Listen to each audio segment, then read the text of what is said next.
ಮಾರನಾಳ ತಾಂಡ. ಯಾದಗಿರಿ ಜಿಲ್ಲೆಯ ಹುಣಸಗಿ ತಾಲೂಕಿನ ಮಾರನಾಳ ತಾಂಡದಲ್ಲಿ ಇರುವ ಜನರು ವಿಶೇಷವಾದ ಪೂಜೆಯನ್ನು ಹಮ್ಮಿಕೊಂಡಿದ್ದಾರೆ. ಮಾರನಾಳ ತಾಂಡದಲ್ಲಿ ಕುಂಬಳಕಾಯಿಯ ಬಳಿಯೊಂದರಲ್ಲಿ ಸರ್ಪದ ಆಕಾರದಲ್ಲಿ ಕಂಡು ಬಂದಿರುವುದು ವಿಶೇಷವೆನಿಸುತ್ತದೆ. ತಾಯಿ ಸುಮಾರು ವರ್ಷದ ಹಿಂದೆ ನಿಮ್ಮ ಊರು ಅಗಸಿ ಬಾಗಿಲಿಗೆ ಬರುತ್ತೇನೆ ಎಂದು ನುಡಿದಿದ್ದಾರೆ. ನುಡಿದ ಮಾತಿನಂತೆ ನಮ್ಮ ಮಾರನಾಳ ತಾಂಡದ ಅಗಸಿ ಬಾಗಿಲಿಗೆ ಮುದ್ದೆ ಕುಂಬಳಕಾಯಿಯ ಬಳ್ಳಿಯೊಂದರಲ್ಲಿ ಕಾಣಿಸಿದ್ದು ಬಹಳ ಸಂತಸ ತಂದಿದೆ ಎಂದು ಭಾವಿಸಿ 251 ಕಳಸದೊಂದಿಗೆ ಮಾರನಾಳ ತಾಂಡದ ಊರಿನ ಸಂತ ಸೇವಾಲಾಲ್ ಮಂದಿರದಿಂದ ಊರಿನ ಅಗಸಿಯವರೆಗೆ ಮಹಿಳೆಯರು ಭಕ್ತಿಯಿಂದ ಗಂಗಾ ಮಾತೆಯನ್ನು ಪೂಜಿಸಿ ಕಳಸದೊಂದಿಗೆ ಬಂದು ತಾಯಿಯ ಕಾಣಿಸಿಕೊಂಡ ಸ್ಥಳದವರೆಗೆ ಡೊಳ್ಳು ಹಾಗೂ ನಗಾರದ ಮೂಲಕ ಮೆರವಣಿಗೆಯನ್ನ ತಂದು ಭಕ್ತಿಯಿಂದ ಪೂಜೆಯನ್ನ ಸಲ್ಲಿಸಿದ್ರು.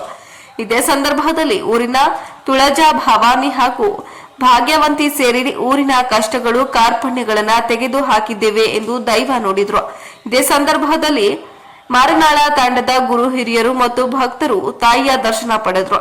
ವರದಿ ಕ್ಯಾಮರಾಮನ್ ಲಾಲಾ ಸಿಂಗ್ ರಾಠೋಡ ಜೊತೆ ಶಿವು ರಾಠೋಡ.